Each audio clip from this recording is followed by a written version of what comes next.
Hello, my dear students. Welcome back to channel my new video. My name is Amir from A1 Coaching. तो बेटा अब start करेंगे हम लोग इस चैप्टर का लास्ट टॉपिक और इस चैप्टर को आज कंप्लीट कर देंगे।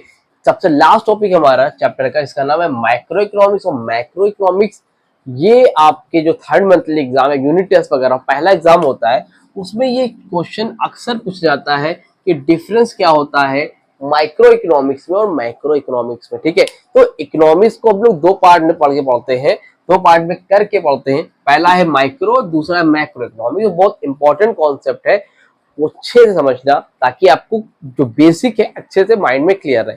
अब देखो इन्होंने क्या किया कि माइक्रो इकोनॉमिक्स क्या, मैक्रो इकोनॉमिक्स क्या। देखो इकोनॉमिक्स का मतलब समझ गए, इतनी डिफिनेशन वगैरह पढ़ के आए हो अभी तक। अब माइक्रो का मतलब क्या है? माइक्रो इकोनॉमिक्स का मतलब होता है बेटे, जो हम लोग किसी इंडिविजुअल के बारे में बात करते हैं, किसी इंडिविजुअल के बारे में बात करते हैं, उसको हम लोग क्या बोलते हैं? Micro economics. क्योंकि एज अ होल मतलब कई लोगों को लेके बात करते हैं, उसको हम लोग क्या बोलते हैं? Macro economics. जैसे मान लो एक क्लास है, क्या है ये? क्लास है, और इस क्लास में मैं पढ़ा रहा हूँ। एक क्लास जो है क्लास 11th है, यहाँ पर मैं पढ़ा रहा हूँ। ठीक है, अब क्लास 11 में 1 2 3 4 5 6 7 8 9 10 बच्चे पढ़ रहे हैं। ठीक है, अब मैं यहाँ इस क्लास में पढ़ा रहा हूँ। मैंने बोला, सबका नाम है, मैंने बोला इस बच्चे को बोला बेटा तुम खड़े हो जाओ, स्टैंड अप। ठीक है भाई, इसका नाम है मान लो अमन नाम है। मैंने अमन से बोला अमन स्टैंड अप, अमन खड़े हो जाओ। इसका नाम छोटू है ना? तो पहले छोटू मोटू इन लोग को नहीं बोला, मैंने किसको बोला? अमन को बोला, अमन स्टैंड अप। तो मैंने अमन को खड़ा कराया। तो इतने क्लास में मैं किसकी बात कर रहा हूँ? सिर्फ और सिर्फ अमन की बात कर रहा हूँ। जब मैं सिर्फ और सिर्फ अमन की बात करूंगा, एक आदमी की बात करूंगा, वो क्या होगा? Micro economics.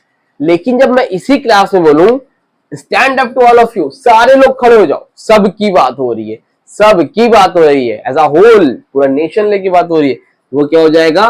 Macro economics. मैंने पूछा भैया, छोटू से पूछा छोटू खाना खा लिया, ये क्या है? Micro economics. मैंने पूछा पूरे क्लास ने लंच कर लिया, वो क्या हो गया? Macro economics. तो अलग अलग पॉइंट ऑफ व्यू से ये चीजें चेंज होती रहती है। समझ में आ रही बात? अलग अलग पॉइंट ऑफ व्यू क्यों, मतलब क्या है? अब ये क्लास 11 की बात थी, तो क्लास 11th में एक बच्चा क्या था? माइक्रो इकोनॉमिक्स, और पूरा क्लास क्या था? Macro economics. अब इसी चीज को अगर मैं पूरे स्कूल को लेके देखूं, ये क्या हो गया? मान लो पूरा स्कूल हो गया। अब ये स्कूल हो गया, मान लो ये कि स्कूल है। अब स्कूल में नर्सरी से लेके 12 तक के बच्चे पढ़ते हैं। तो अब यहाँ पर क्या होगा? क्लास, मैंने बोला क्लास 11 के बच्चे ग्राउंड में आ जाए, तो क्लास 11 क्या हो गया यहाँ पर? Micro economics. और पूरा स्कूल क्या हो गया? Macro economics. क्यों? क्योंकि यहाँ पर स्कूल से कंपैरिजन है। तो जब स्कूल को लेके बात करोगे तो क्लास 11 माइक्रो इकोनॉमिक्स और स्कूल क्या है? Macro economics. ठीक है, जब एक क्लास पूरा माइक्रो हो गया।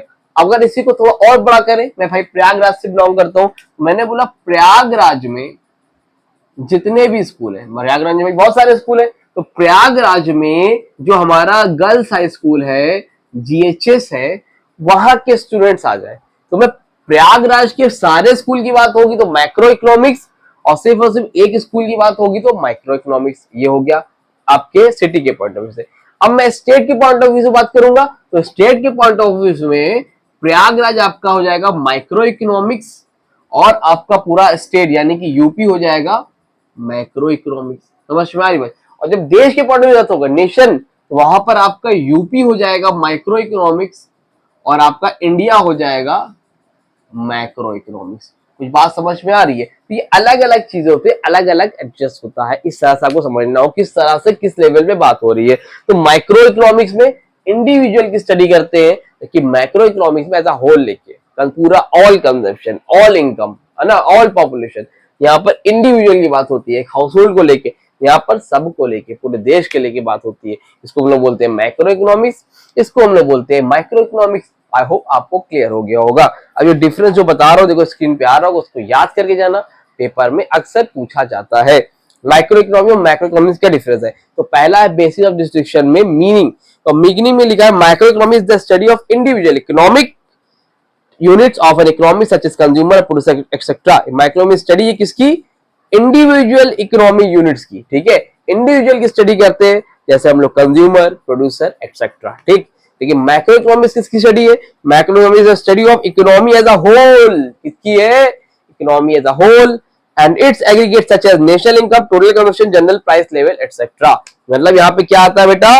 सच एज नेशनल इनकम, पूरे देश की इनकम, सच टोटल कंजम्पशन, पूरे देश का कंजम्पशन, और लास्ट में जनरल प्राइस लेवल यानी कि पूरे देश का जनरल प्राइस क्या है। और माइक्रो इकोनॉमिक्स में क्या है भाई, एक एक चीज की बात हो रही है, एक प्राइस क्या है, यहाँ पर जनरल प्राइस क्या है।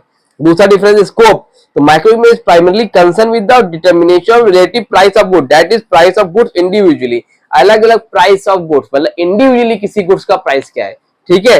लेकिन माइक्रो इकोनॉमिक्स क्या है, concern with the determination of aggregate output and general price level in the economy as a whole, यहाँ पे होल पूरा ऑल सबको लेके प्राइस की बात होती है। Number third, tools, demand supply of particular commodity, factor production, the main tools of micro economics. Demand and supply of a particular commodity, यहाँ पर डिमांड सप्लाई किसकी होती है, किसी पार्टिकुलर कमोडिटी, किसी एक की बात हो रही है। लेकिन माइक्रो इकोनॉमिक्स में क्या होता है, aggregate demand and aggregate supply of all goods and services are the main tools of macroeconomics। इसमें एग्रीगेट डिमांड एग्रीगेट सप्लाई मतलब सबको, एग्रीगेट मतलब ऑल, ठीक है, and all supply of all goods and service, सब की बात होती है। फिर लास्ट में क्या है, degree of aggregation, there is limited amount of aggregation micro, इसमें क्या होता है, लिमिटेड अमाउंट ऑफ एग्रीगेशन होता है माइक्रो इकोनॉमिक्स में, जबकि there is high degree of aggregation in macro economics. तो ये डिफरेंस होते हैं बेटा, इसको जरूर से देख लेना। और इसी के साथ कॉन्ग्रेचुलेशंस, फाइनली आपका चैप्टर नंबर 1 कंप्लीट हो गया है। उम्मीद करता हूं आपको समझ में आ गया होगा। तब भी कोई दिक्कत परेशानी रह गई हो तो कमेंट सेक्शन में कांटेक्ट कर लेना। एक टॉपिक है टाइप्स ऑफ एक्टिविटीज दे रखा है, कॉमर्स में आपने जो पढ़ा है इकोनॉमिक एक्टिविटी और नॉन इकोनॉमिक एक्टिविटीज के बारे में, वही टॉपिक है, उसी को रिपीट कर लो, काम आपका हो जाएगा। उम्मीद करता हूं वीडियो अच्छी लगी, वीडियो को लाइक करो, चैनल को सब्सक्राइब करो, लाइक जरूर से कर दो। मिलते हैं न्यू वीडियो में, तब तक के लिए थैंक यू सो मच।